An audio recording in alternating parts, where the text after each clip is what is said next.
Hello, folks. Thank you for tuning in to the Federalist Files. On today's show, Facebook used Lab Thunder as a fact-checking source. Kamala Harris finally addresses the crisis on the border. Federal judge declares California assault weapons ban unconstitutional. And finally, El Salvador adopts Bitcoin.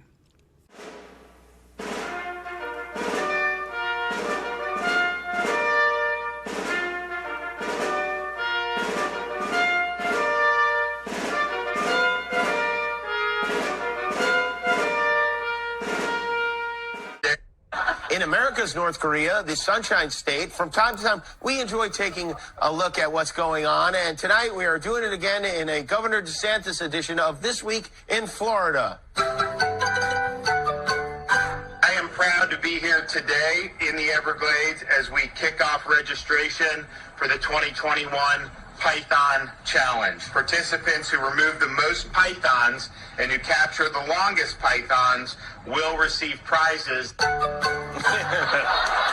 Unfortunately, all the prizes are pythons, so it's a pythonathon going on there in Florida. I don't think Jimmy Kimmel ever has been actually considered a funny person.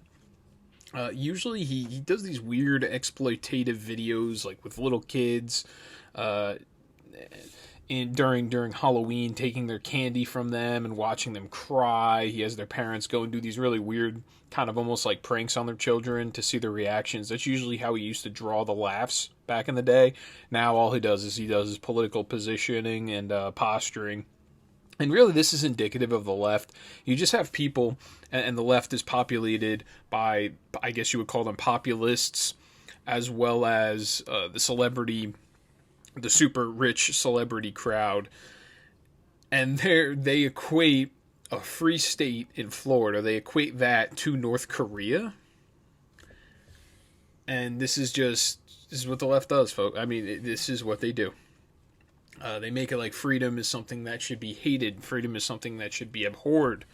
That it is a grotesque movement, the idea of liberty and freedom, which has been extolled by the Florida government for the last year and a half. And you have spearheading that operation over there, you have Ron DeSantis as the governor.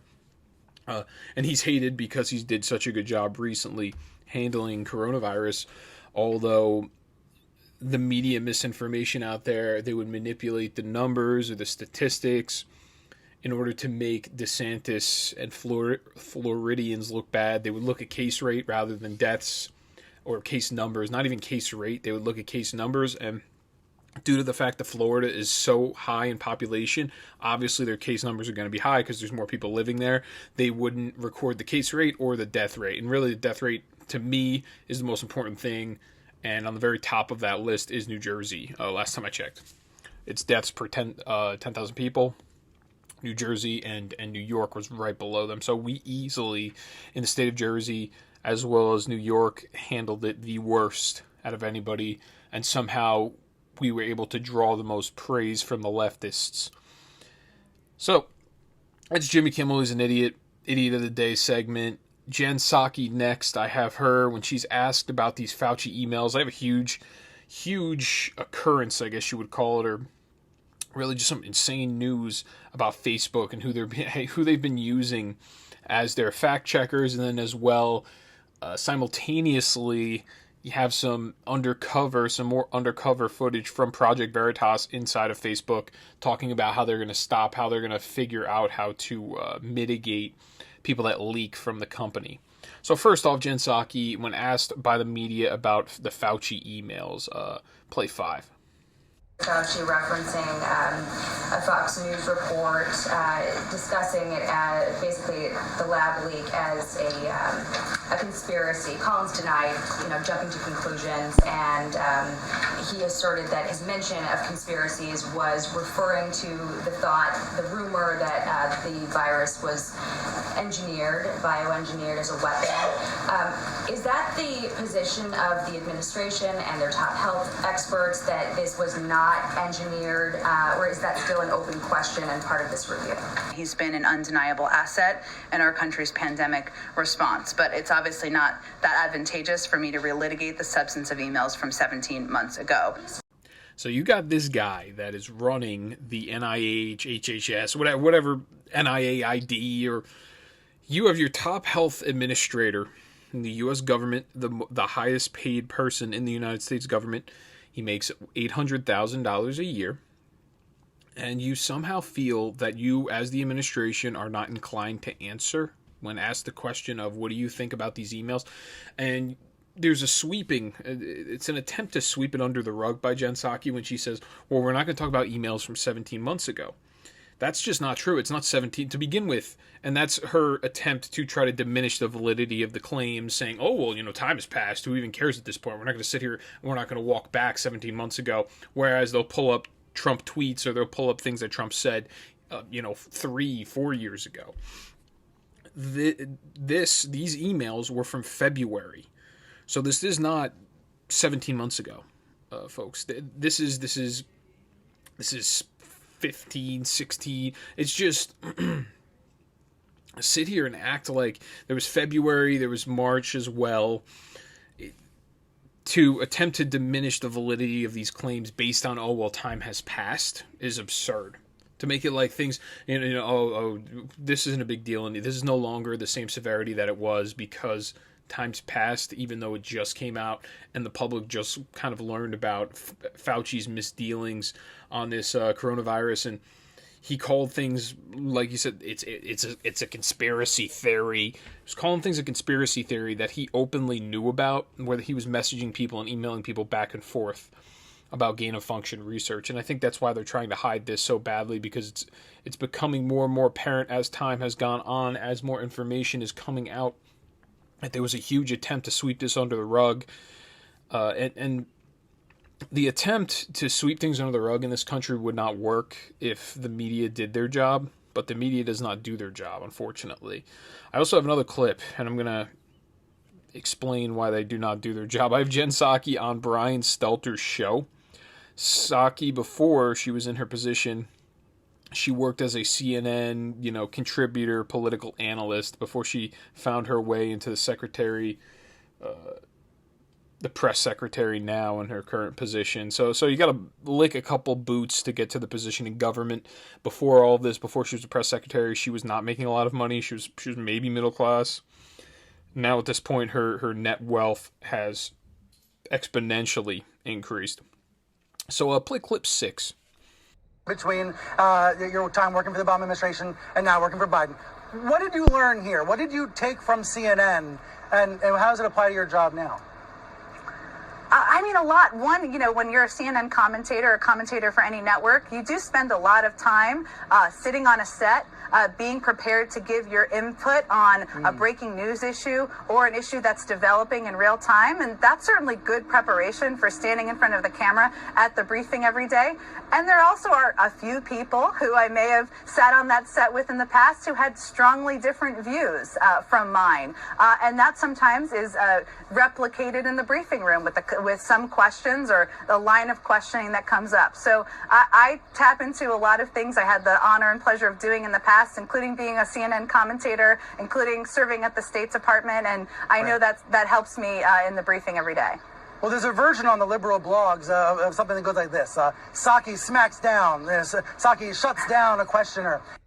Talk about just softball questions from Mr. Potato Head over at CNN. So yeah, she was a CNN contributor. She also worked at the State Department. She was, I think, some sort of press secretary for Hillary Clinton during the Obama administration as well. So she's been deep in the government, really, in the bureaucracy of the government for a while now. She's a political activist. As you can see, she doesn't really, I'm not sure. They say gingers have no souls. She doesn't seem like, she's just very cringy, but she doesn't seem like a terribly bad person from interactions that she's had. I don't think. But yeah, this is what Stelter does. And Stelter at the very end starts praising her, reading off some of the headlines. Jen Psaki shuts down Fox News reporter. Jen Psaki shutting down Fox News. Like she's awesome, like she's some superhero or something. It's just, this is how demented our media is. They're just so, they're so biased. They're not impartial. They're no longer impartial. They haven't been impartial for a while now. Now it is painful and blatantly obvious at this point. So Facebook fact checkers, which is the story I wanted to get to. Facebook's fact checkers used Wuhan lab funder as a source to disprove lab theory. So this guy, his name, I'll try to find his name now, Peter Daszak. He is the man running the Eco Health Alliance. Eco Health Alliance was getting the money from the HHS, NIH, Fauci's money, taxpayer dollars were going to Eco Health Alliance. In turn, Eco Health Alliance would take that money and give it to the Wuhan lab. They were the ones requesting it for the Wuhan lab in the first place. And I'm guessing they just did not vet what was really going on. I've seen many doctors come out, and I even think Fauci was saying it. If the Chinese doctors told you this or they told you this, you just kind of had to like, yeah, we trusted them. Why not? It was what, we gave it to them. So what was the vetting process? I mean, they would just tell us that they weren't using gain of function research. That's it. You guys just trusted a bunch of guys that are working with the Chinese Communist Party over in China, and you were handing them U.S. taxpayer dollars. And then in turn, they created some biological weapon that was then thrown out throughout the entire world, and we lost, 1 million people from it. It's amazing to me. So how Facebook's independent fact checkers cited letter secretly organized by Wuhan lab funder Peter Daszak to debunk leak theory and punish news outlet that explored it. This is written by Keith Griffin. This is a huge piece. It's worth your time. It's going to be in the show notes below in the description under the tab show notes. It's a Daily Mail piece, and this one it goes actually very in depth and in detail about Peter Daszak and his dealings and how he, prints out this Lancet letter, the Eco Health Alliance. And this is what was really used as the source for the Facebook fact checkers to disprove any type of lab funding theory or any lab funding theory as well as any lab creation of COVID in a lab theory. So this article used by Facebook to debunk lab leak theory cited Daszak's Lancet letter. His nonprofit Eco Health Alliance funneled U.S. grants to Wuhan virology lab. Facebook cracked down on debunked lab leak theory for nearly half a year, or nearly a full year. Punished news publishers by limiting the reach and spread of their articles. Late last month, the social media giant reversed its stance as evidence mounted. In essence, as they were determined as wrong. And this is really what the problem is we have these tech agencies that are determining themselves arbitrarily what is correct and what is incorrect information. In essence, they're not allowing anyone to share any information. So if you had some sort of COVID article up, it automatically got flagged by Facebook's page. When you went to share it, you would have to sign off all these disclaimers to share it, and then sometimes they actually would take it down, saying that it was somehow harmful content because it's spreading misinformation. So this is a Pravda-like system. The government has been wanting to implement a system like this, especially the Democrat Party, because they're the authoritarian party. They've been trying to implement a system like this, so now what they're doing is they are coordinating with these social media companies in order to do so. There's something I'll find on my phone. I was just checking, and this has been constant theme, especially from the far left, like Ayanna Pressley, as well as Elizabeth Warren has called for it. Same thing with AOC. She was calling for... If I can find it, which I might not, I might have deleted it. Yeah, I probably did. So Ayanna Pressley was calling for social media to crack down on any dissent. I don't remember exactly what the specific topic was, but she was saying it herself, and I took a screenshot. Totally forgot to email it to myself. I should have done that, and then I could have posted up on the show. I might have it in my deleted emails or deleted pictures, just to try to relitigate some of this stuff, because it's important that people see this, that you don't just take I'm not sitting here lying to you. You take my word. I'm sure a lot of you do trust me thus far. I've been pretty legit. Anything that I've been wrong on, I've been very willing to let you know that I was wrong on some sort of information. Okay, so this is what she said. and I'm going to recover this. I'm going to email it to myself. I'll post it up on the show post-production here. And this is, she said this on 6/4, so what, June 4th? Yes, June 4th. She said, "Dear corporations, thank you for your pride tweets, packaging, and merch. Now, how are you applying pressure to oppose hateful anti-trans bills in state legislatures across the country?" See, now what we're having people that are in our government applying their government power and pressure by using corporations as an enforcement arm. And this has now been going on for the past year or so. Even longer, but now it's very obvious and evident that this is going on now, because this is actually affecting you in your independent, your personal life. We're getting shut down, and certain ideas are getting suppressed, and they're not being seen by others. So everyone feels like they're in some sort of leftist echo chamber, and the only thing that they can hear is from whatever these gatekeepers at Facebook or Twitter let you hear and allow you to hear on their platform. So now it goes on, this piece.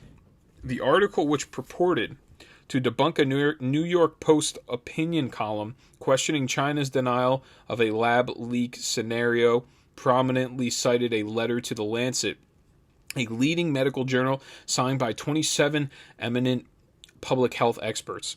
And this is all published, by the way, by EcoHealth Alliance, by Peter Daszak. This Lancet that they're proposing is the truth. So it has now emerged that the Lancet letter, which played a key role in suppressing early debate on the pandemic's origins, was not only signed but organized by Peter Daszak, whose group funneled U.S. taxpayer dollars to controversial gain-of-function research at the Wuhan Institute of Virology. So, like I said, we had them funnel money, really, I guess you would call it almost laundering taxpayer dollars, over to the Wuhan lab, and the government didn't vet it. Well, Dr. Fauci didn't vet it. This didn't go through the P3 committee board like it should have, and in essence, we handed over gain-of-function research money without knowing it was for gain-of-function research, because we didn't check into any of this. And then once we realized this actually transpired, there's been a sweeping under the rug by the social media giants as well as Dr. Fauci. Relying on the science feedback article citing the Lancet letter, Facebook swiftly cracked down on articles exploring the lab leak theory, including a February 23, 2020 opinion piece for the New York Post by Stephen Mosher. The article was titled, and I quote, "Don't buy China's story, the coronavirus may have leaked from a lab," end quote. So we've actually seen New York Post has really been, they've been right on this, they've been right on Hunter Biden. What else have they been? And they've been shut down for both of them. I think they would actually have a legitimate case against Facebook. Our real problem with Facebook, Twitter, even YouTube in some aspects is they're protected by taxpayer dollars. They're acting as a publisher, but somehow are protected from any liability like they are a platform. And this is something that needs to be changed. I know the libertarians are totally against this, because then they think that's government infringing on private industry. That's not the way it works when the private industry has been funded by taxpayers this entire time for their liability protections. Now it's no longer, to me, that is no longer private industry. They're somewhat a public utility at this point, especially the way in which people can communicate on Facebook. You telling somebody that's completely banned from Facebook shuts them down. It's like trying to call somebody nowadays, being on Facebook, communicating back and forth through your direct messages. You're shutting down someone's phone line because you disagree with what they have to say. That's essentially what Facebook has been doing now at this point. Facebook, I've noticed, has been much more authoritarian, I think, than any other. I think Twitter in some aspects as well, but in a general sense, you know what? No, they've been about the same, because I've seen the Twitter kicks cryptocurrency guys off all the time because they just don't like them. So some crypto guys, they've gone through like 3 or 4 different accounts because what they say is politically incorrect, or they troll people. I don't know, whatever it is exactly that they do. They call it shit posting. They shit post all day, and then if they get caught saying something that isn't politically correct or objective of the regime, then they get kicked off Facebook. They get suspended. They get kicked off Twitter. They get suspended. And here's an example I have of it, actually. Isabella Riley, she tweeted this. She's like I don't know exactly what she is. She's like an American patriot, conservative. She's a young girl. She posted this this disclosed TV post. So KG Anderson is the account that no longer exists on Twitter. It was a virologist who told Dr. Fauci SARS-CoV-2 or COVID-19 was potentially engineered. So if you guys remember, actually, I went through that exact email, and it was a virologist telling Fauci, hey, based on what we've seen, this thing looks like it could have been potentially engineered. This part is not normal. Dan Bongino, I was listening to him the other day, and he was actually mentioning how some of the code, how some of the chromosomal structure, the G's, T's, C's, these I think they're called nucleotides. These nucleotides were never actually found in any type of COVID other than COVID-19. So specifically, this does look like it has been engineered, and this is probably where this guy KG Anderson was coming from when he was telling and warning Fauci of this. He has deleted over 5,000 old tweets, and right after he did that, then suddenly, boom, he was deactivated from Twitter. So, once again, Facebook clip, Project Veritas, and this is them talking about cutting down on the leaks coming out of their company. Play clip 9. What are we doing to actually stop leakers, and how are we keeping our colleagues safe? We can be open and we can share a lot of stuff, but we also need to be very good at rooting out people who are leaking stuff. Over the last year, there have been more leaks than I think all of us would have wanted, but we also find a lot of the folks and terminate them. Project Veritas released a video last week alleging that they had uncovered a new effort to censor vaccine concerns globally. It was based on leaked documents about a health integrity program. We did find the leaker. It was a data center technician in our Prineville data center, and he was fired last week. You may think you're leaking because you want to hold leadership accountable or that you're on the right side of history, but that is very subjective, and you may not have all the information to make that call. So a Facebook Q&A about discussing leakers was leaked over at Facebook, which obviously is ironic. Just a couple core things to state here is this woman says, you may think that what you're doing is right and what you're doing is just, but that's subjective. There are certain things that are objectively right and just. In this case, maybe you guys shouldn't be shutting down any dissenting views or any dissenting opinions. And from here, what I just see is more authoritarianism. It's just, oh, well, we fired those people for doing this and doing that. We fired these people essentially for exposing us and what we did that was wrong, saying that we're going to be shutting people down, that we're going to be throttling content openly. What do you guys expect when you go on one of these conference meetings? This is how the left works.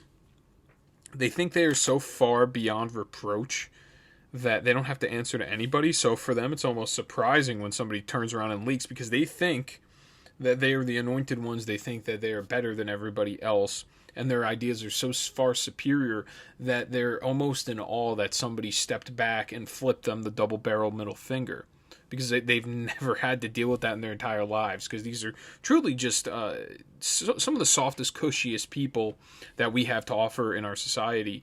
People that have never actually had to go through some sort of hardship or had to go through any confrontation.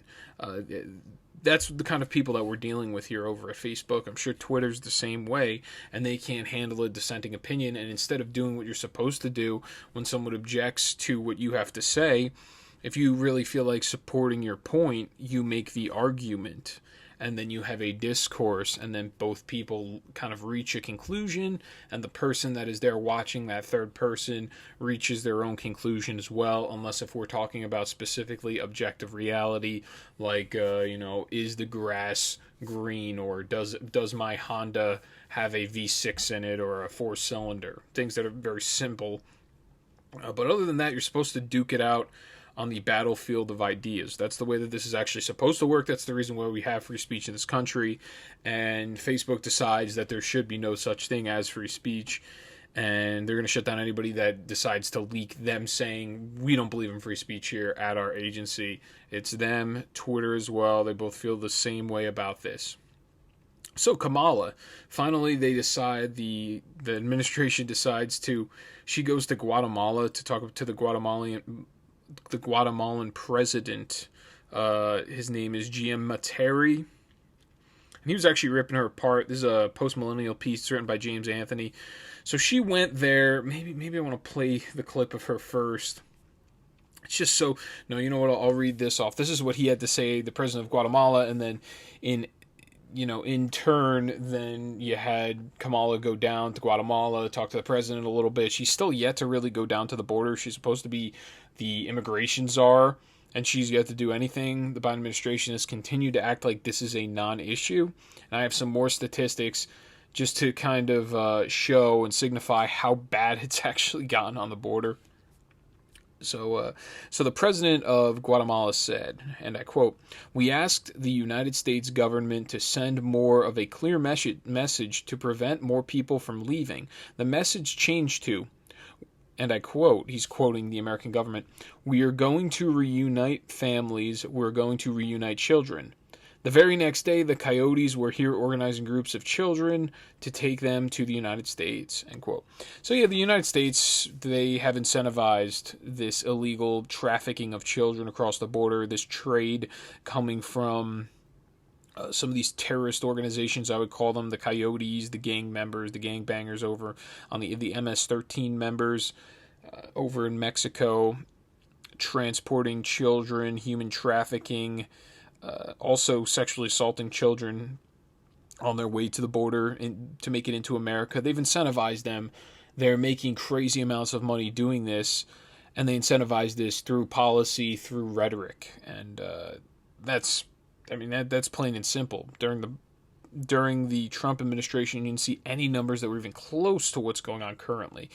So we have some Guatemala, when she showed up, Kamala Harris. You had a bunch of Guatemalans, native Guatemalans, that were heckling her. They had "stay out of our business" signs here on the right side of this picture. Then on the left side, it said Kamala, Trump won.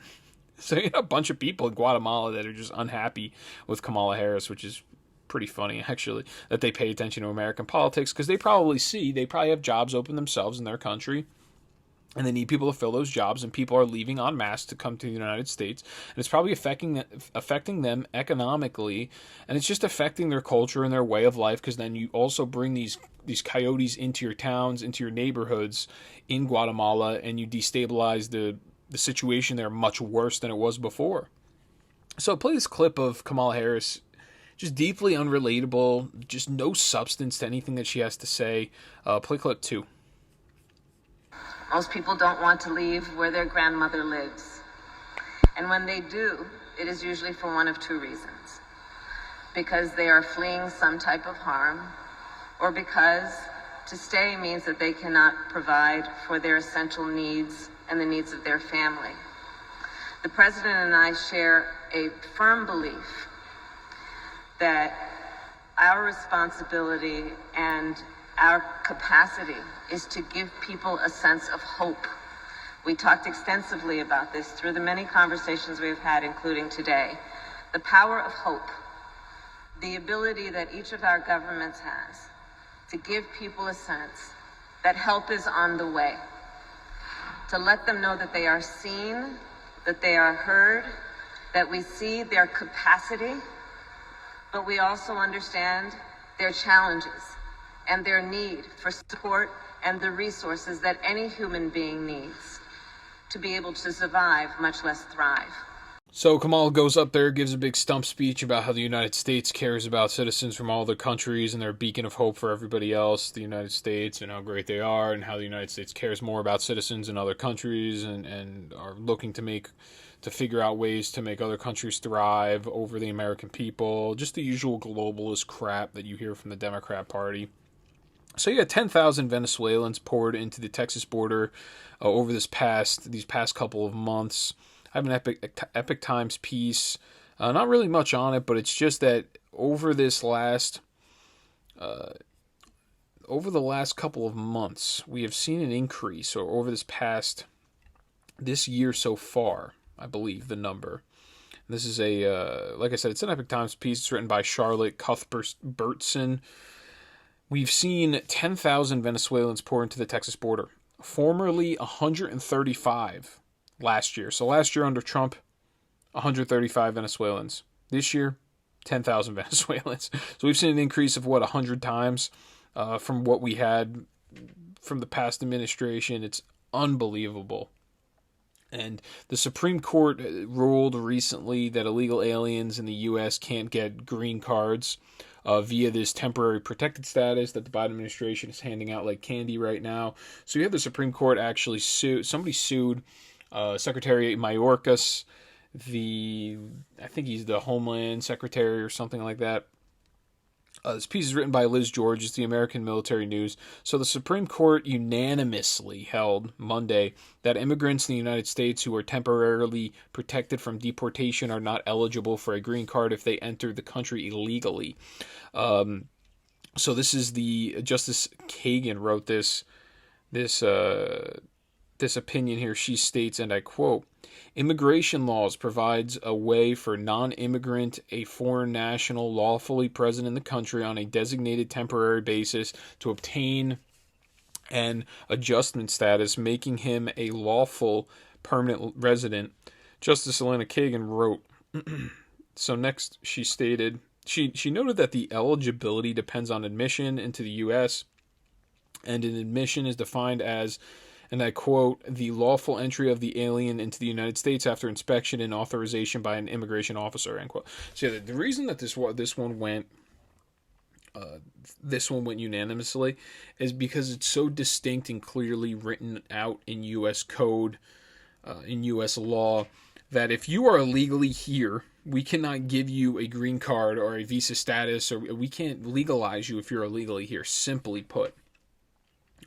And these people have all unlawfully entered the United States, thus the reasoning why this was turned down in a unanimous decision, because this one is clearly written out. Now, when it comes to guns, I wonder, I can't really figure out why is it that there's no unanimous decision there, because it's clearly, once again, that one's actually written out specifically in the Constitution. But I am surprised with a unanimous decision from the Supreme Court right now. I really am. Maybe they see some sort of light in this, and how you cannot have a country that does not have set borders.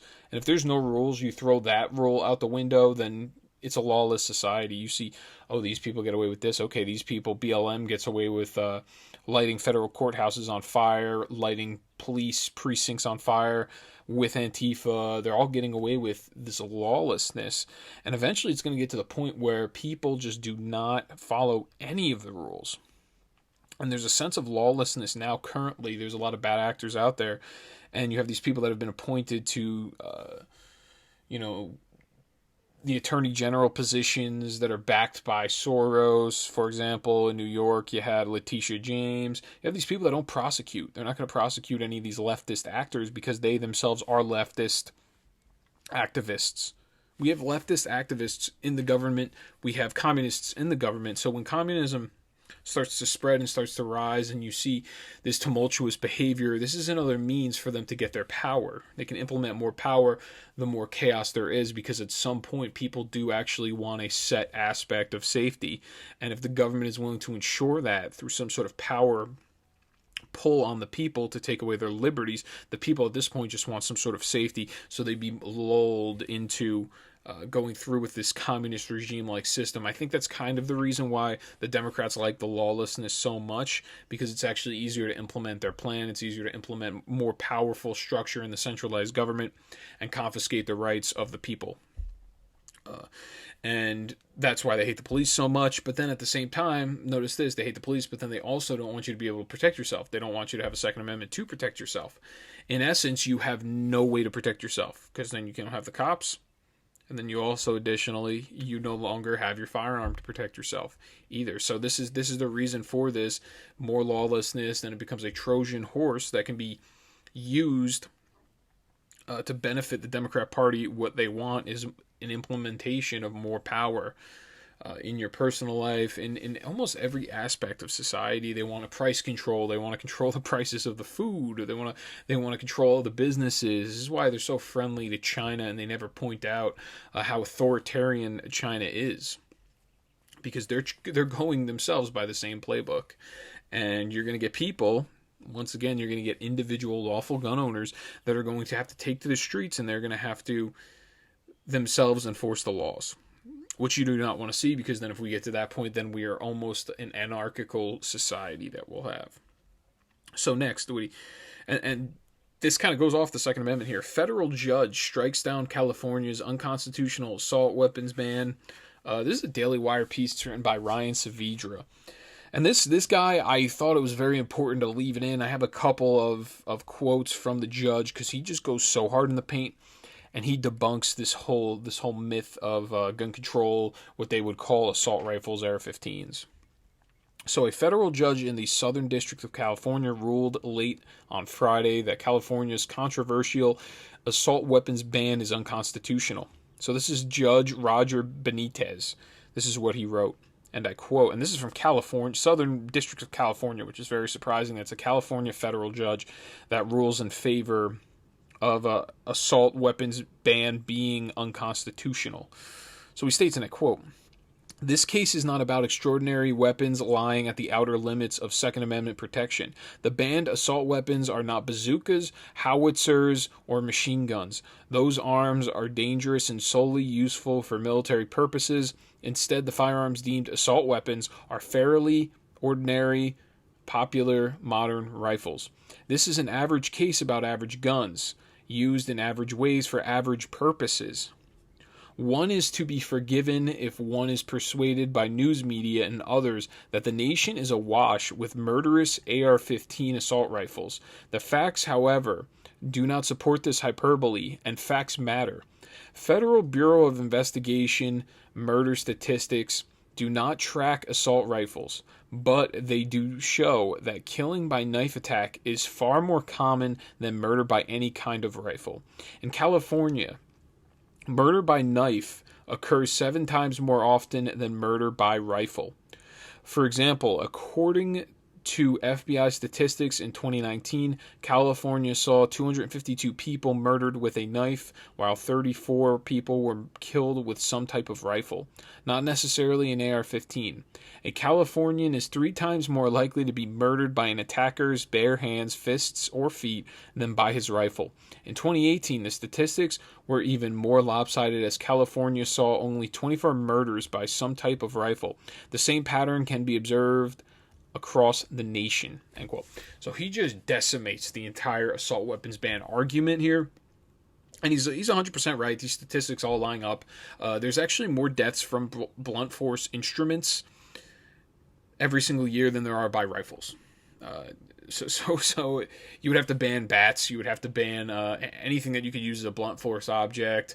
You know, knives obviously is another thing you would have to ban. I think they were actually talking about doing this in London. They were talking about banning knives, and this is unbelievable. What we should be really worried about is how to bring our society together to some sort of semblance of reality, and treating those that are really severely just screwed up in the head.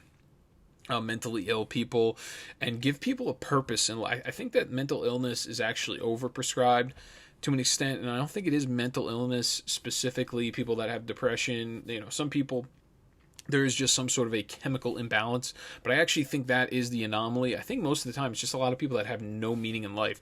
They drift through life, they're on their social media accounts, they're on, Facebook, they're on their phone, whatever. They look and they see these celebrities and the lifestyles that they're living, they get jealous, and they think, what am I doing with my life? I'm working this job that I think is a dead end, or I only work this many hours, I don't have much income, I'm not making enough money. The people that are very just unhappy, and they feel like they have no sense of purpose. And that's really the deriving factor that makes them feel the way they do. And that's really, I think, most of the time why some of these people end up being these mass shooters or what have you. So it's that's a more specific way to kind of quote the whole mental health thing. I know the left likes to say, oh, mental health won't do anything. They just yell about it all the time because they like people living in society being miserable, because they have no answer for it, because their policies can't answer it, because once there's less freedom, no one's going to be happier with less freedom. So he goes on to state, and I quote, "You might not know it, but this case is about what should be a muscular constitutional right, and whether a state can force a gun policy choice that impinges on that right with a 30-year-old failed experiment. It should be an easy question and answer. Government is not free to impose its own new policy choices on American citizens where constitutional rights are concerned, end quote. So he's saying we've tried this assault weapons ban in California for 30 years and it's failed at this point. New Jersey, we actually have a very similar ban, and it's same thing. It's about 30-year experiment as well. So right now we're more leftist than California is, which is great to know, over in Jersey. And what I thought was important that he mentioned before all of this, he talks about how the media is just full of it. When he says, let's see, he said, one is to be forgiven if one is persuaded by news media and others that the nation is awash with murderous AR-15 assault rifles. The facts, however, do not support this hyperbole, and facts matter. So yeah, and another thing, if you ever confront a leftist, just ask them to define to you what an assault rifle is, because they won't know. There's no specific terms really in the state codes in different states. There's different code to define what an assault weapon is or assault rifle is. And ask them also what AR-15 stands for. They probably won't know the answer to that either, unless if they went out of their way to look it up. But yeah, this is a policy that is a losing policy for the Democrats, especially over this past year. We saw rioting nationwide to disallow people to obtain rifles in order to protect themselves and their family, the responsibility that they need to carry out to their family, which is an inherent responsibility. For example, if you see a cub and you know that mama bear is somewhere around, you run the hell out of there because you know that they inherently, by nature, are going to protect their cubs. This is something that actually goes to our core, is almost tribal in nature. It goes to our core instinctual balance of life that man should be able to protect his family and himself. It is the inherent self-preservation that this country was really built on. So next, at the very end here, he states, and I quote, California may certainly conceive of a policy that a modern rifle is dangerous in the hands of a criminal, and that therefore it is good public policy to keep modern rifles out of the hands of every citizen. The Second Amendment stands as a shield from government imposition of that policy. There is only one policy enshrined in the Bill of Rights. Guns and ammunition in the hands of criminals, tyrants, and terrorists are dangerous. Guns in the hands of law-abiding citizens, or law-abiding responsible citizens, are better.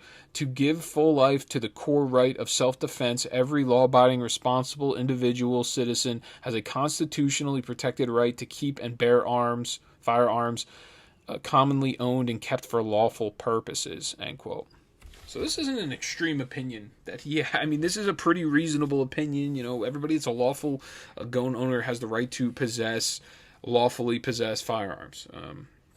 But he just wrecks the media in this one. I love this. He wrecks the media. He wrecks everybody. Democrat Party doesn't know what they're talking about, and he's 100% right. This is all factual information. You can find this on the FBI database. They have their uniform crime statistics. You can find all of this information. It's open, and then you can also, if you want to look at it, show your friends this one, the Leftists. Probably the best study that's ever been conducted in terms of Second Amendment rights is the CDC attempting to make it a health issue. They make it and this is what the Biden administration kind of espouses the same thing. They make it a global health issue, or our country like a health issue. Obama was trying to use that kind of as a shield. So he used the CDC to actually investigate gun crime and gun usage, and then they found that a gun is used lawfully in a defense case scenario, pretty much like lawfully in a good case, 500,000 to 3 million times a year.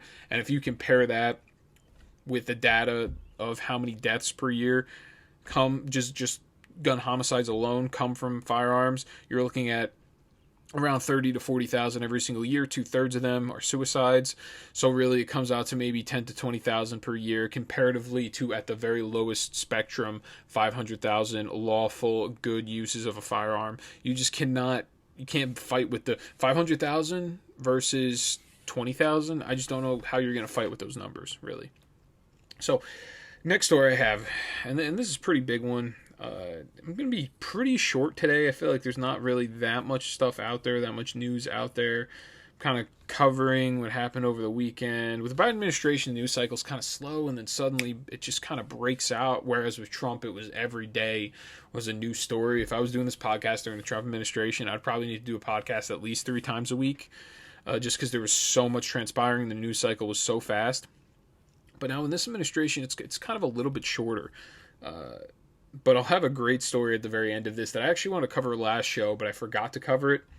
But I have this El Salvador. They announced last Saturday at the Bitcoin conference in Miami that they're now going to be adopting Bitcoin as a, something to keep in their treasury. I guess almost like a hedge against inflation, like a gold standard. Okay, so I have Trump talking very briefly. He was against this. He was against the adoption of Bitcoin. Just hear what he has to say about that. Play clip 3. Stock market at this moment. I have in the past, but I have not at this moment. I think it's high. Bitcoin, it just seems like a scam. I was surprised. With us, it was at 6,000 and much lower. I don't like it because it's another currency competing against the dollar. Essentially, it's a currency competing against the dollar. I want the dollar to be the currency of the world. That's what I've always said. So I don't know if it specifically was this news yesterday of Trump, what he had to say about Bitcoin, how he likes the U.S. dollar to be the world reserve currency, how he does not like the adoption of Bitcoin because of that. I don't know if it was because of this or there was some other FUD that came out. FUD as in fear, uncertainty, and doubt, they call it, which is bearish in markets. It's not a good sign. There was something else as well that came out along with this. I just can't remember. So we have a lot of South American countries right now. Yet El Salvador kind of broke down the wall to Bitcoin. I've been recently getting into crypto these last couple of months. For the most part, the community, from what I understand, the community from what I hear, from what I see in tweets, sometimes they hold these spaces. I'll kind of jump in. I'll say a couple of words. Some of you that are listening right now actually might be here because of what you heard me say in one of these conferences or one of these, I guess you call them spaces on Twitter. You may be listening just because you heard and you're like, oh, this guy sounds pretty cool. Let's listen to his podcast, whatever. They, for the most part, are pretty right-leaning libertarians, I would say. So Trump here, him making this decision is a horrible decision for him to come out and say this. So we saw Bitcoin actually tank right after he said this, and it's funny, in the very corner, I think they had Bitcoin, the price of Bitcoin, while he was talking about it, I want to say. Oh no, that's the Dow futures. But I believe while he was talking about, oh no, they did have the price. Okay, so Bitcoin was at $36,500 when Trump said this yesterday. And then it crashed. It got down to, I think, 32,000 today. It took a huge hit, huge crash right after Trump said this. I don't know if there's any relation here, but this is definitely a losing, and I tweeted about this as well. This is a losing issue for the Trump administration, for him to push for a eradication of Bitcoin, saying that they want the U.S. dollar as the world currency. From what I understand, from what I've heard about from many of these guys, and a lot of these crypto heads, the big ones in the space, a lot of them they keep themselves anonymous. They really do understand economics and how the global currency, the U.S. dollar, has screwed us. I mentioned last show, Foundation of Economic Education piece that I was reading off. We have 1/4 of all of money in circulation, all of U.S. dollars in circulation. 1/4 of it was created within the last year. So the government has been closeted taxationing us. Every single time they print money like this is a form of taxation. They devalue your dollar. So what they actually do now, the U.S. government, the Fed, the Federal Reserve, they pass a budget proposal. Budget proposal calls for, or whatever, stimulus, quote unquote, calls for $2 trillion of spending. What the U.S. government used to do, they borrow the money and they be in more debt. But what the government now does, they just print more money, and that's it. They just print more money. But when they do that, that lowers the value of your money that you have. So really what the government did is they actually just instantaneously hit you with a taxation that you didn't even vote for, you didn't even approve of. Wasn't even voted for in the Congress of the United States. And we've seen this kind of devolving, and I've been reading more about this economically, especially our monetary policy, the way that printing has gone over these last years. Everyone that you know that's older in your family, you ask them, how much did this cost? How much did this cost? How much did this cost? Everything was so minimal. And that's because the monetary policy was nowhere near as bad as it is now. Before it was kind of gold tender, and then they backed off from gold. They kind of created the Federal Reserve, Bank of the United States of America. It's so hard to explain all of it 'cause it's such a disaster. Before, what it was is you had tons of debt, and the debt was kind of based off of the gold that was held, the U.S. gold as the reserve currency. And then they cut away with the gold, I want to say maybe in the 50s. I may be wrong about that number. I want to say 50s or 60s they got rid of that reserve just because they were they couldn't figure out how they would split that gold exactly. And then it kind of just became, what is the United States worth in GDP? And that's really what the reserve is based off of. That's what the U.S. dollar is based off of. A lot of these guys, like I said, I'm trying to put it in the best, illustrated the best way I can. A lot of these guys are much smarter in terms of economics than I am. I know the political side of things a lot of the time and how that affects everybody. But Trump downplaying Bitcoin, saying it's a bad thing, is definitely not good for him. Because Bitcoin, unlike even gold, in a way isn't a set supply, because you can actually dig further into the ground to get more gold. The only thing that keeps gold of value is that they say it's scarce, but it actually is not a scarce resource. There's actually much more in the earth. If you want to claim, oh yeah, but there is only so much in the earth, we don't really even know that number. We know that Bitcoin there's only so many. There's only, I want to say right now, circulating supply is something like 18 million. Total supply is 21 million.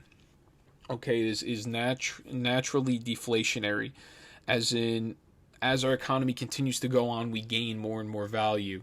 Our companies become better and better, stronger economy. You have more people that are gaining more value, and in essence, that makes the economy worth more value. But Bitcoin stays the same. Bitcoin still stays. There's only so many of them. We don't continue to print. There's not more printed out. So that, in essence, makes it deflationary, meaning that there's more value to that Bitcoin. Because as the economy does better, there's more value in the economy. Bitcoin stays at the same number. It doesn't go up with the economy like the U.S. dollar does. U.S. dollar, they just print more money, thus devaluing it. Even as the value of the economy goes up, we're printing more money even than as the value goes up. More money than the value. So that is instantly devaluing us. And now what we're seeing is this new story I have, Bank of England holding a verdict on digital pound dubbed the Bitcoin. So now they're attempting to create their own digital currency. I could see something like this coming to the United States. I think it's a terrible idea. I think that if you adopt some sort of digital currency from the United States government, that means that they can instantly defund your bank account if they want to. They also have full access to all of your funds, and they know exactly who you are. So if you are a Bitcoin investor and you keep you have your own hardware wallet, what they call it. You have a web address based on that wallet. The government doesn't really know who is connected to that wallet in most cases. And this would create a system, a government implementation of a currency, a digital currency. They would know who has what, then they can devalue it. They can decide just to print more. It would just be just like the dollar system. It would be worse because it would have less protections for you. You at least can take your dollars. You could stuff them somewhere. You can buy gold and you can hide that gold somewhere. And the government really can't take it from you. It's the same thing with Bitcoin. Now I actually remember what the story was. I had my brother-in-law call me. My brother-in-law called me and he wanted to gloat a little bit. He goes, did you just see the U.S. government just hacked Bitcoin? And I said, really? And I'm checking Twitter, I'm looking, I don't see any news of it. These ransomware guys that decided to shut down, I think they shut down the meat industry like 2 weeks ago, and then they shut down the pipeline before that. The ransomware guys got their wallet hacked, not the Bitcoin. Bitcoin did not get hacked. Bitcoin's never been hacked before. It's the most secure crypto out there if you're going to go down the list of secure cryptocurrencies. There's a lot of reasons for that. It's all the nodes. I mean, it's very, very specific, and I'm probably just talking. People are probably totally in the weeds right now, and I just kind of wanted to continue to elaborate on this point here. But the wallet got hacked by the government, and the wallet got hacked because they were on some sort of centralized system as well. Know your customer, they call it, KYC. This is a thing that's a law in the United States. Apparently, this Russian hacking group had a KYC account from which the government was able to seize funds because they were able to hack into the account.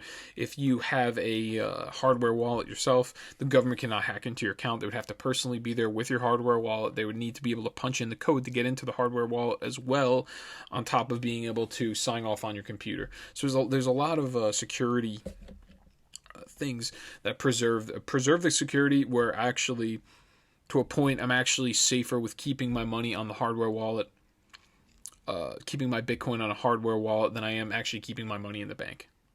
That's legitimately, folks, that is how safe it is. If any of you have any questions, you can actually email me this. I'll have everything in the description below. On the very bottom usually is my email, the Federalist Files. If you have any questions about any of this, I'd be glad to answer, or to point you in the right direction to get the answer if I'm unaware of it. So the Bank of England, looking to have this thing called the Bitcoin. So this is a discussion paper that was published by the Bank of England. A range of issues and uncertainties remain in the way of the creation of a digital pound, and the Bank of England has still not made a decision on its viability. The paper was released with the purposes of broadening debate on the central bank digital currencies. They also call it CBDCs, is another label for them. Potential use in the UK.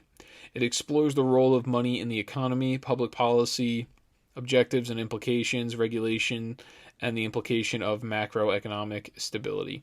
I think that in a way this could work. I asked some of the bigger hard players in crypto. I said this could work in a good and a bad way. In a bad sense, because the government can defund you at any point. They can take your money. They know exactly what you have. But the good way it could work is they have this implemented. This happens, and then people realize, oh no, we're going to go. This helps kind of assimilate to cryptocurrency. People decide to drop these CBDCs, these government digital currencies, and they decide to take up something like a Bitcoin or an Ethereum instead. So I think there's a good and a bad to this. I'm not exactly sure. But then I also have this other story. Jack Dorsey, he's pretty all in on Bitcoin himself. CNBC, I don't necessarily know his intent, Jack Dorsey, because Bitcoin itself is extremely decentralized, so I don't know what he could possibly do, because I know that he runs Twitter, so I know that there's a lot of bad actors at Twitter. I don't know if he necessarily is at the very top, and he's doing everything like the puppet master. I think that he kind of created Twitter, and then he left, and he kind of left it to people who are the authoritarians that are regulating everyone's speech. I'm not 100% sure of this, but that's what I think personally. So he states, and I quote, "Whatever I can do, whatever my companies can do to make Bitcoin more accessible to everyone is how I'm going to spend the rest of my life." So he's going super bullish on Bitcoin. I don't know how much that really is going to mean, but if you really think about how much power Jack Dorsey has, he can extend the word about Bitcoin and other cryptocurrencies as well to try to switch us over to this new financial system. So you folks ask, why is it that you are so bullish and you like the idea of this cryptocurrency system? You ask me. And my answer is, and the most simple way that I can illustrate this is, the United States government has been printing money now for years, for a very long time. They've been taxing us. Do you wonder why? To begin with, why college is so expensive? Why is cars so expensive? Why is it that a house is the only thing? And here's another factor as well, folks. The more money they print, your cash that you have, your money in your bank account is devalued. If you are somebody that owns land, or you own real estate, and these are usually people that own more than just their home, usually are, I guess you would call them rich by our standards, people that own real estate, it is a transfer of money from the poor to the wealthy when you decide to print more money, because people that own real estate, that real estate actually holds some sort of value to it. It doesn't increase really. Everyone says, oh, it's increasing in value. It doesn't increase in value. It's just the value is the same. Value of that asset stays the same as the price inflates, as the dollar inflates, and the dollar is less value, thus making the price go up of these homes. It doesn't really actually add value to your home. It's just something that's better considered in holding value than other things. And in essence, you have poor people that have to now go pay for rent or go pay for this, and everything increases for them. So really, this is just a transfer of wealth over from the poor over to the rich every single time the government decides to print more money. And they've been doing this consistently, and it's gotten worse and worse. And now you kind of wonder, you say, I have this in my life, I have all these bills that are becoming very difficult for me to pay. And especially if you guys are some listeners from Jersey, I know how you feel, because it is so expensive to live here. And then on top of that, you have to worry about the government printing more money and devaluing the currency. If you get a raise, if you get a 1% raise this year, or 2% raise even, you actually lost money. because the way that the government is printing, the consumer price index, everything went up over this past year by 2.4%. And it's because, once again, the government keeps the interest rates very low. So the rich dudes keep pulling money out of the bank and keep reinvesting to attempt to just keep their value of their dollar that they have, while everybody else that I'm not somebody that's going to go invest in this, go buy this real estate, go do this. I'm not going to do any of that. So by keeping these interest rates low, it just keeps all the rich dudes continuing to be rich. And then eventually when they decide to raise the interest rates up, it's going to crash down everything. And there's going to be it's just going to be a disaster, which is why I am a proponent of cryptocurrency, Bitcoin, whatever, what have you, any way that you want to get into it. There's some people that are deep in Bitcoin, they're like that one, or they like Ethereum or whatever, what have you. I think that at this point, we just need some sort of store of value that is better than the US dollar. I think that if we can get everyone on the same page with that, then people will kind of move to whichever alternative is the better alternative. So I have a couple quick headlines for everybody. And once again, if anybody has any questions on that, you can shoot me an email. It's thefederalistfiles @gmail.com. I can kind of point you to the right resources or tell you who to follow on Twitter or whatever and get your information. So the Biden cabinet is avoiding tax hikes or tax hits. The Fox News piece, there's this weird law that's written into the U.S. Code, and it has been for a while now, and it's called Section 2634, helps administration employees defer capital gains taxes. So they're just not paying capital gains taxes, and it's since 1989 they had this tax provision in there that was offered by the Office of Government Ethics, and has helped administration employees and appointees, including cabinet members, defer paying capital gains taxes when they are required to sell assets as they enter their public service. So if, let's say, you invested and you knew that if Biden won, so you invested this past year, if Biden won, you're forced to kind of sell all of your assets, some of your stocks and bonds, whatever, mutual funds, because these are considered for political reasons. You have to sell them. You're not getting hit with any tax because of that, which I find very funny, because then there's also in the tax code, when you reach the age of 72, the government makes you claim your 401k money. And why is it that they make you pull money out of your 401k? The government does that because they want to tax you. They want to cause a taxable event, which is directly, to begin with, this is obviously, it's unconstitutional. You're forcing somebody when to take their money. You're telling them pretty much what to invest in, when to pull out of the investment.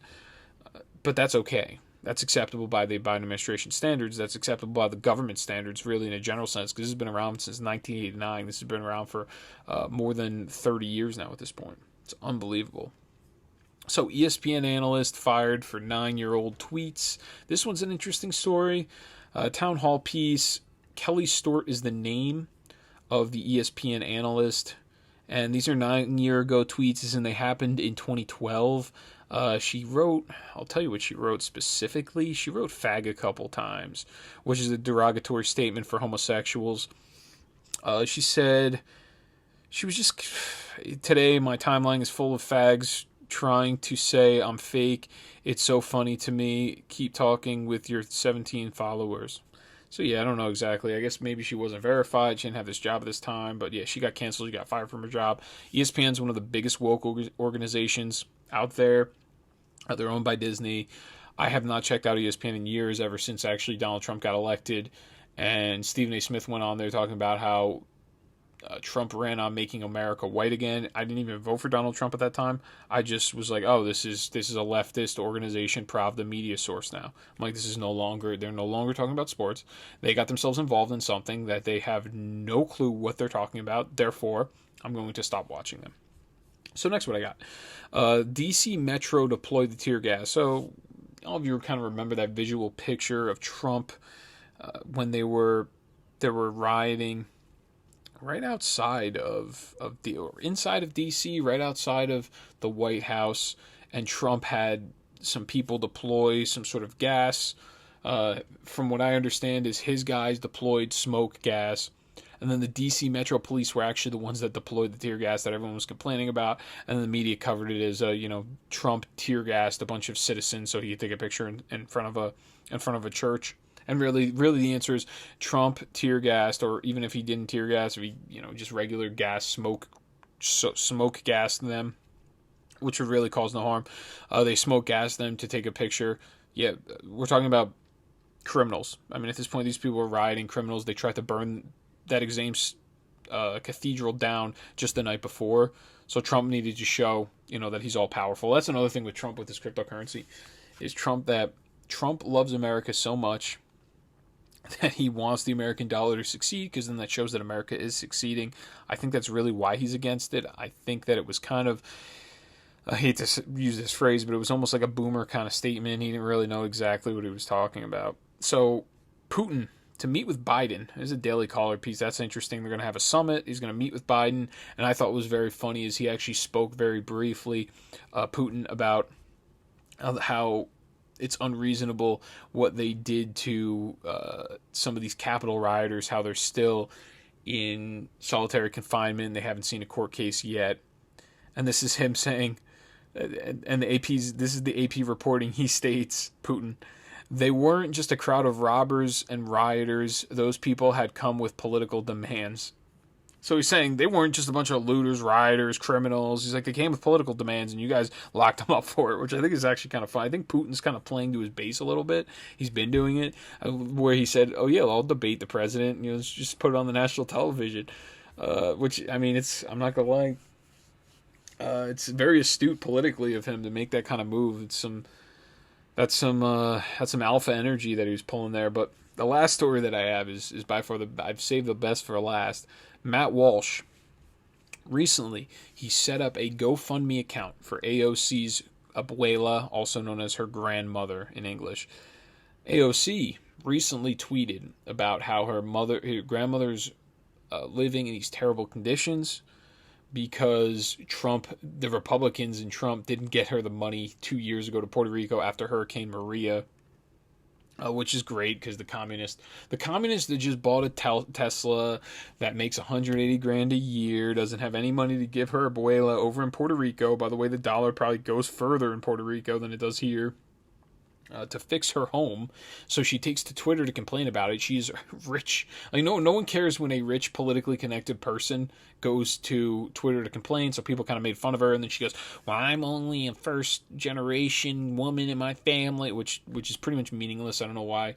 It was redundant for her to even mention it. So what Matt Walsh did was Matt Walsh set up a fund to help her abuela, and in 10 hours, that fund received $100,000. Before then it was shortly cut off, and it was cut off because someone from the abuela's family said that they're not going to accept the money, so they cut it off, and then they gave the money back to everybody, the GoFundMe account.